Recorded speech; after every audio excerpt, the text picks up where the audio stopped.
It's intriguing to consider what draws you to a game initially, what makes you decide to give it a try. Maybe it's from a developer whose previous work you've enjoyed, maybe it's from a genre or setting you really like. I've had instances of both in the past. Rare as it is, some games will draw me in with just the look alone.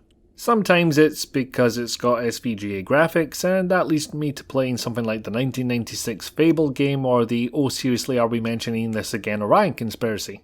Sometimes though, it's like today's subject, My Friend is a Raven.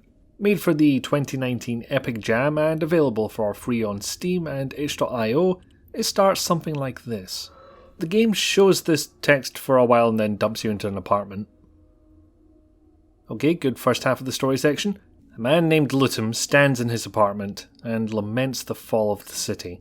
And judging by that plague mask, we can guess what caused it. He wants to take it all in one more time, before he speaks to the Raven. Yeah, a bit close to home at the moment. I promise that wasn't deliberate, I just picked this game out of the not played yet list is all. So yeah, this is incredibly minimalist. Given that it was made for a game jam, and the fact that it's free, you might not be surprised to hear that a playthrough only takes about 10 minutes. Hell, a speedrun might struggle to hit 2. The advantage to that being you can swiftly access all 4 endings in one evening, probably within an hour. If I'm honest, this plays a bit more like a tech demo or a proof of concept. Made for a time-limited game jam, remember, things need to be kept simple or they won't get done at all. No surprise then that the interface is also quite simple. A and D keys move left and right, W and S move up and down where there's openings to do so, you can put items into a non-interactive inventory, and you left-click objects to examine or interact with them. Where things start to get interesting is when you move the mouse around, because that's what caught my eye in the first place.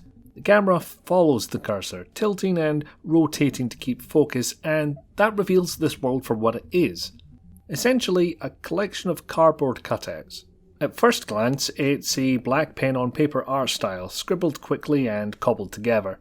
By moving the camera in this first area, for example, you can see that there's no third dimension to the set of drawers there. That's what I really loved about this game, how deliberate everything appears to be. They wanted this hand-drawn paper cutouts look, as if it was cut out of somebody's sketchpad, and they nailed it. Continuing further in reveals a house abandoned, halfway between falling to some unknowable corruption and being taken back by nature. I like seeing exposition being given without the use of direct language, like it's not spelled out for you. Here, Lutum mentions coming back to this apartment one last time, implying he's been away for a while, but the environment tells us how long.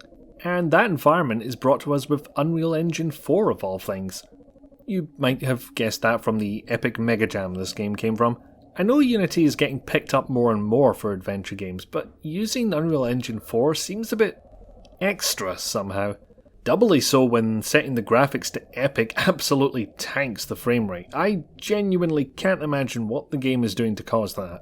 It also has a strange quirk which is common to other games made in this engine, where it attempts to turn on VR headsets. It's not a VR game if that wasn't clear. This must be a default setting for new Unreal Engine projects or something, it's not the first time I've seen it.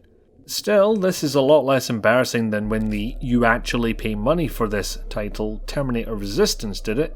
They did patch that out, incidentally. This isn't so much a strike against My Friend is a Raven, more something to watch out for if you happen to have a VR headset. I thought the game had no audio until I figured all this out and unplugged my Vive. Anyway, I somewhat doubt this is doing anything Unity couldn't, but it's the first time I've seen the Unreal Engine used for this purpose, and I think it's just neat to see. Just don't expect me to review one of those RPG Maker adventure games next time round. That said, we're seeing a lot of things that would be difficult if not outright impossible to do in AGS, which is where we're getting most of our games from up until now, let's face it. The moving camera, depth of field effects, dynamic shadows, large glowy things, some nice stuff. Better than that is the fact that it's used subtly rather than showing off. They don't throw it in your face like, "look what we can do," like a late 90s 3D game would. In fairness, the jump today is more like, "we made it look like this," as opposed to, "we can actually do this now, Armageddon." Another thing I like about this game is the exploratory nature of it. You're given a very small amount of information to start with. Get seeds, summon Raven, and that's all you need for one of the endings. The other 3, 2 of which I got myself, 2 of which I had to look up, are gained by looking around the apartment.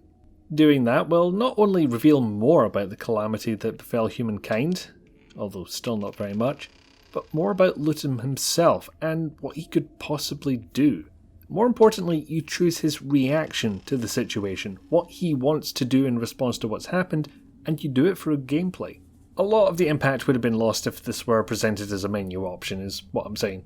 So I liked this, as little as there is to say about it. There's just not a lot there being a free Game Jam game, and if this was a prototype for a fuller experience, I'd be down. Still, I think what's here is worthy of praise all on its own. I just want to set your expectations if you decide to go in. It's not much, but it's free and I think it's an entertaining way to spend a little bit of time. Hey, me again. Thanks for watching to the end. If you like what I'm doing here, there's the like button and the subscribe button for finding out when I'm doing more of these. There's also the dislike button in that general vicinity, up to you. And if you really like what I'm doing here and can afford it, I do have a Patreon, which is linked in the description below. So anyway, thanks again, and I shall see you again soon.